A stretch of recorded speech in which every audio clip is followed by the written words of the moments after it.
안녕하세요, 따독따독입니다. 오늘도 역시 군주론 이야기를 좀 해볼 건데, 정말 성공하는 군주 리더란 무엇인가? 존경받는 군주 리더는 어떤 성향을 갖고 있는가? 그리고 무엇을 해야 하는가에 대해서 얘기를 좀 해보고 싶습니다. 이 군주론이라는 책은 제가 읽었지만 사실 좀 고리타분하다라고 생각할 수도 있고요, 시대 흐름상 좀 맞지 않는다라고 생각할 수도 있겠지만 워낙 유명한 책이기도 하고 책 읽어드립니다. 여기서 저도 보긴 했는데 이 책을 어떻게 읽느냐에 따라서 사람들이 가질 수 있는 생각은 각기 다를 수도 있다라는 이런 생각도 들었거든요.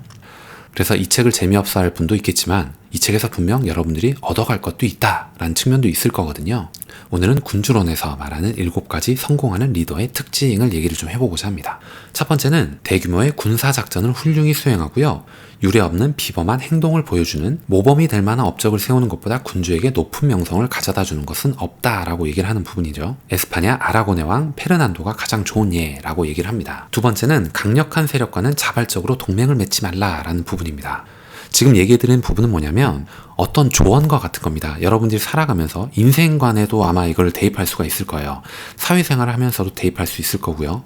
이렇게 생활을 하면서 여러분들이 가져야 할 자세, 인생관을 이렇게 하면 좋겠다라고 조언을 하는 겁니다. 계속 얘기해 볼게요. 두 번째는 아무튼 강력한 세력, 그러니까 자기보다 뭔가를 더 가지고 있고 권력이 높은 사람과는 자발적으로 동맹을 맺지 말라라는 부분입니다. 만약 강력한 군주와 당신이 함께 승리를 거두면 당신은 그의 수중에 들어가기 때문이다 라고 얘기를 합니다. 뭔가 와닿지 않나요? 그 예로서 어떤 게 있냐면 베네치아는 밀라노를 공격하려고 스스로 프랑스와 동맹을 맺습니다.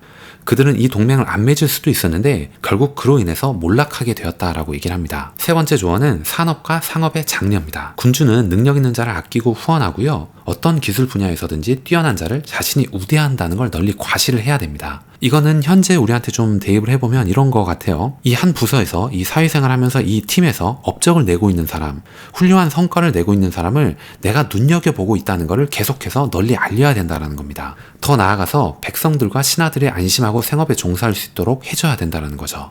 그들이 가진 것을 빼앗길까 두려워서 재산 늘리기를 주저하거나 부과될 세금이 두려워서 상업에 종사하는 걸 꺼리지 않도록 해야 됩니다 라고 얘기를 하는데, 이건 좀 이렇게 얘기를 드려볼 수 있을 것 같아요. 백성들이 그들이 가진 것을 빼앗길까봐 두려워가지고 일을 하지 않는 겁니다. 이건 뭐와 같냐면, 회사 생활을 여러분들이 하고 있는데 어떤 팀에서 어떤 프로젝트를 진행을 하고 있는데 팀원들이 자기들이 열심히 일을 해봤자 이걸 자기 상사가, 자기 팀장이 그냥 가져가요. 자기 일이냐? 일을 뺏어간다는 거죠. 업적을 뺏어가면 누가 이 일을 하고 싶겠습니까? 근데 실제로 이렇게 일을 하는 사람들이 굉장히 많고 이런 일을 당한 사람이 많다라는 글들을 많이 보고는 해요. 그래서 나는 일을 하지 않는다. 왜냐면 내 상사가 또 그 업적을 가로챌 거기 때문이다.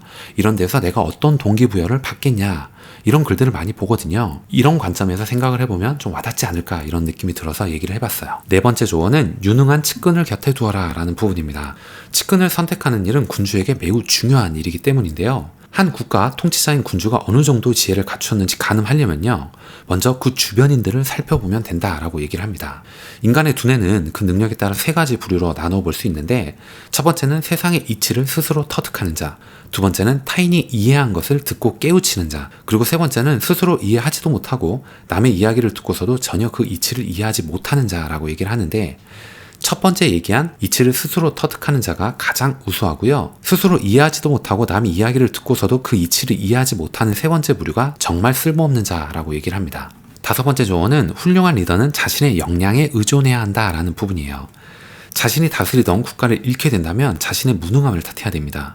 왜냐하면 그들은 평화로운 시절에 사태가 변할 것임을 전혀 대비하지 않았기 때문이죠. 중요한 순간에 타인에 의지한 이런 것들은 당신의 능력 이외의 것에 의존하는 것이기 때문에 아무 소용도 없고 비겁한 겁니다.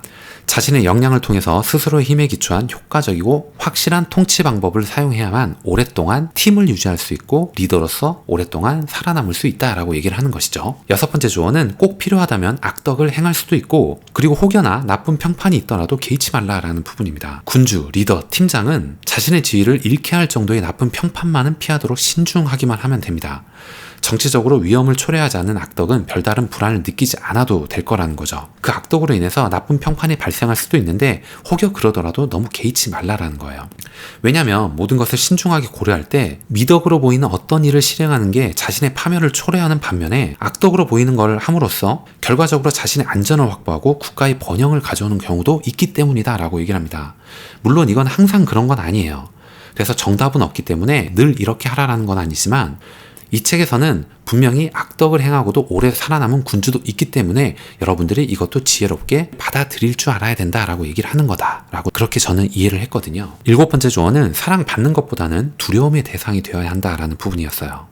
굳이 어느 하나를 선택해야 된다면 사랑을 느끼게 하는 것보다는 두려움을 느끼게 하는 게 훨씬 더 안전하다라고 생각하기 때문인데요.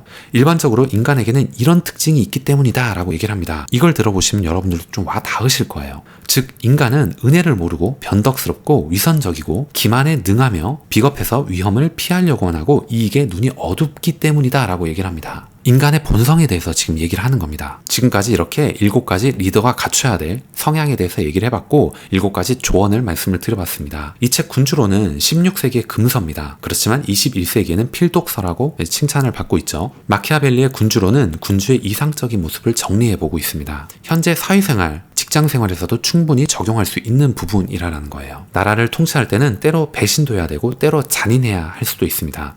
인간성을 포기해야 할 때도 있고요. 신앙심을 버려야 할 때도 있고요. 그렇기 때문에 군주는 자신이 처한 운명과 환경에 따라서 그에 맞는 임기응변도 필요합니다. 할 수 있다면 가능하면 착해지는 게 좋긴 합니다. 그러나 필요할 때는 주저없이 사악해지라 라고 얘기를 합니다. 군주에게 가장 필요한 일은 뭐냐면 나라를 지키고 번영시키는 것이기 때문이에요. 일단 그렇게만 하면 그렇게 하기 위해서 군주가 무슨 짓을 했든 상관없이 칭송받게 될 것이고 위대한 군주로 추앙받을 것이다 라고 얘기를 합니다. 여러분들 어떤 생각이 드나요? 결국 역사는 승자의 기록이다라는 것이죠. 여러분들이 아무리 나쁜 짓을 했어도 그 나라를 지키고 경제를 성장시키기만 하면 나중에 시간이 지나고 나서는 칭송받게 될 수 있다라는 거예요. 이런 것들을 다 얻기는 불가능할 수도 있기 때문에 굳이 하나만 선택해야 한다면 나라를 지키는 게 최우선이다, 제일목적이다 라고 얘기를 합니다.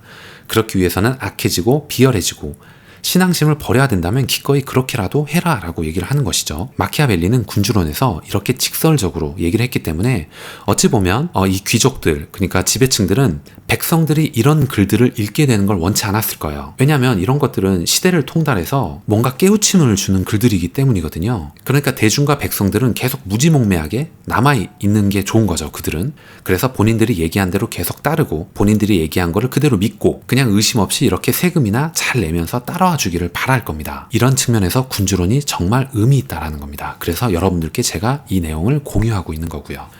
오늘 내용은 여기까지 하겠습니다. 오늘 이야기를 들어보시고 여러분들의 생각 그리고 의견을 댓글로 남겨주십시오. 여러분들께 말씀드렸던 내용이 조금이라도 도움이 되셨거나 재밌게 들으셨다면 좋아요 그리고 구독 꼭 부탁드리겠습니다. 다음 시간에 더 좋은 내용, 더 좋은 컨텐츠를 가지고 인사드리도록 하겠습니다. 감사합니다.